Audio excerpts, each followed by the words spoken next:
Hi friends, ಇವತ್ತಿನ ದಿನ ನಾನು ಡಾಕ್ಟರ್ ಎನ್.ಎಸ್. ಲಕ್ಷ್ಮೀನಾರಾಯಣ ಭಟ್ಟರವರು ರಚಿಸಿರುವಂತಹ ಸಾರ್ಥಕ ಬದುಕಿನ ಸಾಧಕ ಎಂಬ ಒಂದು ಪಾಠ ಭಾಗದ ವಿವರಣೆಯನ್ನು ನಿಮ್ಮೊಂದಿಗೆ ಹಂಚಿಕೊಳ್ಳಿಕ್ಕೆ ಇಷ್ಟಪಡ್ತೀನಿ. ಡಾಕ್ಟರ್ ಎನ್.ಎಸ್. ಲಕ್ಷ್ಮೀನಾರಾಯಣ ಭಟ್ಟರವರು ಒಬ್ಬ ಭಾವಗೀತ ರಚನೆಗಾರರು, ವಿದ್ವಾಂಸರು, ಕವಿಗಳು, ವಾಗ್ಮಿಯೂ ಆಗಿ ಇಲ್ಲಿ ನಾವು ನೋಡ್ತಾ ಹೋಗ್ಬೋದು. ಸೊ ಇವರು ಸಾಹಿತ್ಯ ರತ್ನ ಸಂಪುಟ ಎಂಬ ಒಂದು ಕೃತಿ ಭಾಗದಿಂದ ಆಯ್ದುಕೊಂಡಿರುವಂತಹದ್ದೇ ಈ ಸಾರ್ಥಕ ಬದುಕಿನ ಸಾಧಕ.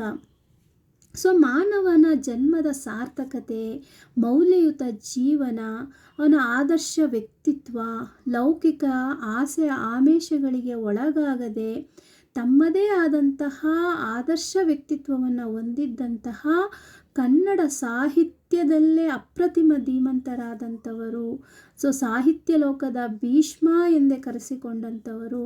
ಇವರು ಒಬ್ಬ ಸಾಹಿತಿಯಾಗಿ, ಪತ್ರಕರ್ತರಾಗಿ, ಸಂಪಾದಕರಾಗಿ, ರಾಜಕೀಯ ಕಾರ್ಯಗಳಲ್ಲಿ ತಮ್ಮನ್ನು ತಾವು ತೊಡಗಿಸ್ಕೊಂಡು ಒಂದು ಸಾರ್ವಜನಿಕ ವಲಯದಲ್ಲಿ ಒಬ್ಬ ಮೇಧಾವಿಯಾಗಿ ಕಾಣಿಸಿಕೊಂಡಂಥವರು ಈ ವ್ಯಕ್ತಿ. ಸೊ ಇಂತಹ ವ್ಯಕ್ತಿಯ ಸ್ನೇಹ ತಪ್ಪಿ ಹೋಯ್ತಲ್ಲ ಅಂತ ಹೇಳಿ ಅವತ್ತಿನ ಕಾಲದ ಮೈಸೂರು ಪ್ರಾಂತ್ಯದ ದಿವಾನರಾಗಿದ್ದಂತಹ ಮಿರ್ಜಾ ಸಾಹೇಬರು ಕಳವಳವನ್ನು ಇತರೆ ಸ್ನೇಹಿತರೊಂದಿಗೆ ಹಂಚ್ಕೋತಾ ಇದ್ರಂತೆ. ಸೊ ಹಾಗಾದರೆ ಆ ಒಬ್ಬ ಮೇಧಾವಿಯಾಗಿದ್ದಂಥ ವ್ಯಕ್ತಿ ಅಂತಹ ಡಿಗ್ರಿಗಳನ್ನು ಪಡೆದು ಓದಿದಂಥ ವ್ಯಕ್ತಿ ಅಲ್ಲ, ಮತ್ತು ತುಂಬ ಶ್ರೀಮಂತಿಕೆಯ ವ್ಯಕ್ತಿಯೂ ಅಲ್ಲ.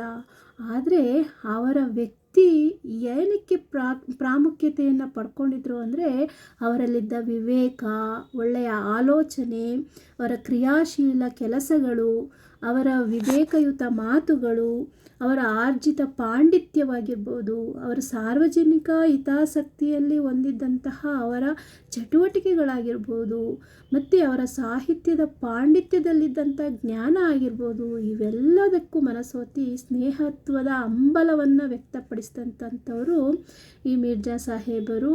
ಇಂಥವರ ಸ್ನೇಹ ತಪ್ಪೋಯ್ತಲ್ಲ ಅಂತ ಇಲ್ಲಿ ಅವರ ಕಳವಳವನ್ನು ವ್ಯಕ್ತಪಡಿಸ್ತಾ ಹೋಗ್ತಾರೆ.